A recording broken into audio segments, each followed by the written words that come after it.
Hello everyone, welcome back to the channel. This is Kaga. So, just a quick little announcement before we get too far into the gameplay here is the results of the poll I posed a little bit ago.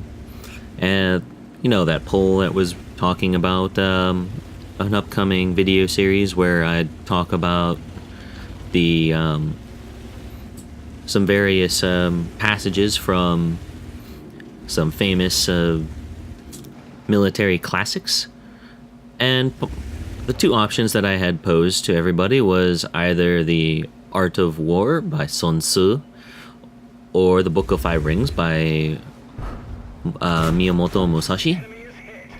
And this is one of those, I was quite interested in the polarity of these results, and the winner by a landslide victory of 77% is The Art of War, with the Book of Five Rings being relegated to a possible secondary series after that at 23%.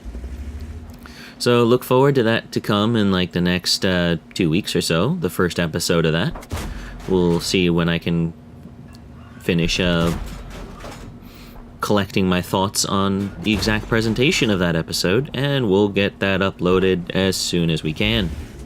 Now on with the show. And the tank I'm driving for you all today, and yes, this is me driving it, I think it's Tier 7 British tank destroyer, and this is the turreted tank destroyer, the Challenger, not to be confused with the Challenger main battle tank. I will admit that when this line first came out, I was not a really big fan of this vehicle. I mean, I've gone through the Cromwell, and on the test server, I managed to get up to the old Charioteer before I ran out of time to actually go ahead and test it further. And when I got to this vehicle, it was a bit of a surprise. There was just nothing truly spectacular about it, the same way that the higher tier ones just spoke to me and said, yes, this is me.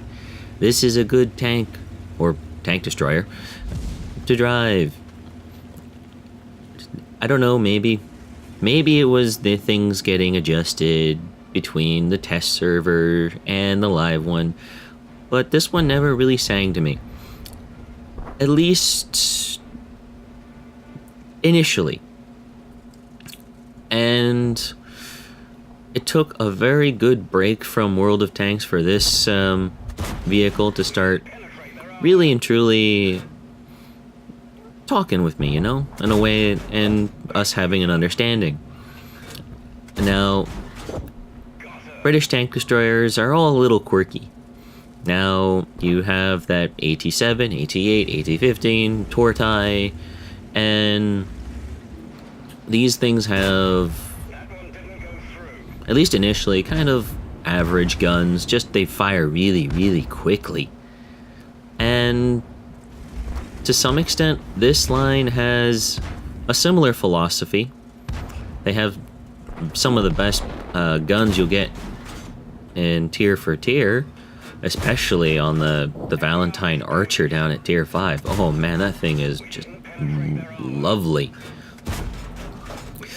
Now, you get up to the Challenger, and it's basically got the same gun as the Valentine Archer, and you're just sitting back going, well now. It's starting to show its age here. Yes, it fires faster.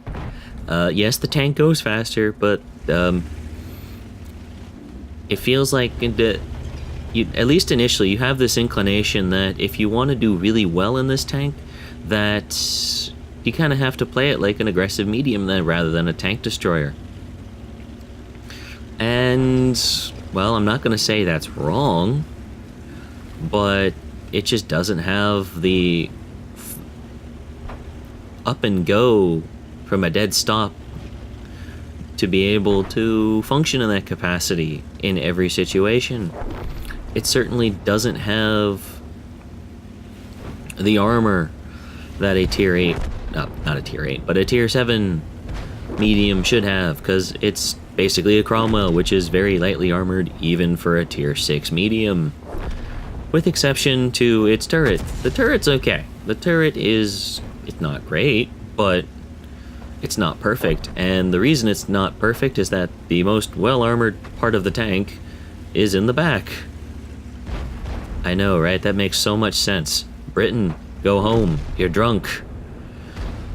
But, you know, I think that little break I took from the game and subsequently read and touch this machine again really did help me clarify what I wanted out of this machine.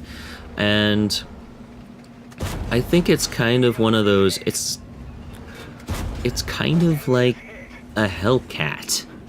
And what you use your speed and maneuverability for is to take a few shots and then relocate. Now you're gonna have occasionally be able to exploit idiots like this T-32, and you know, why shouldn't I? He's making it easy for us. It would be rude not to go in and say, take his HP away. But at the same time, I really should be moving.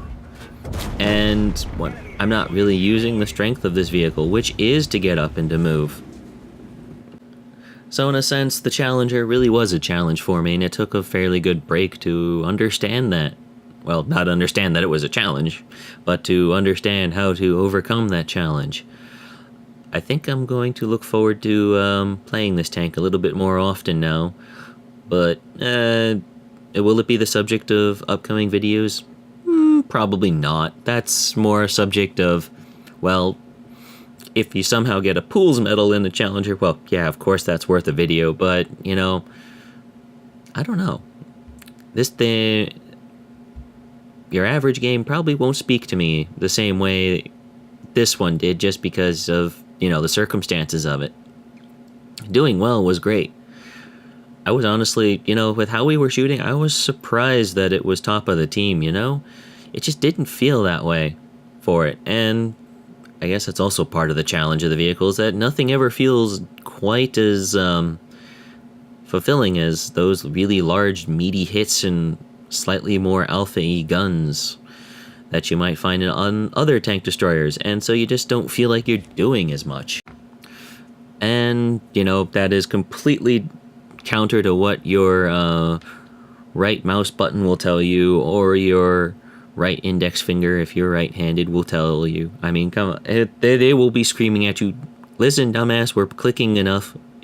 If you're doing your part, we'll be hitting the target, so it's not us. Think again. Come on, we're working. Well, anyway, enough about that. I hope you enjoyed today's rather short video. I know I promised it short, and I have kept my promise on that. So I hope you enjoyed it. If you did, please consider giving it a like down below. If you're new to the channel, I hope to see you around. Please consider hitting that subscribe button. Upcoming content on the channel will include the return of War Thunder Wednesdays with some very nice ground realistic battles for you all. I'll be looking for the ones with the combined arms feature in them, because you know what? That stuff's fun. It really is. We'll finish off the week with some World of Warships goodness. I think I've got a couple of good rounds in there for you all. So, this reaches the end of this video. So, thank you, and good day.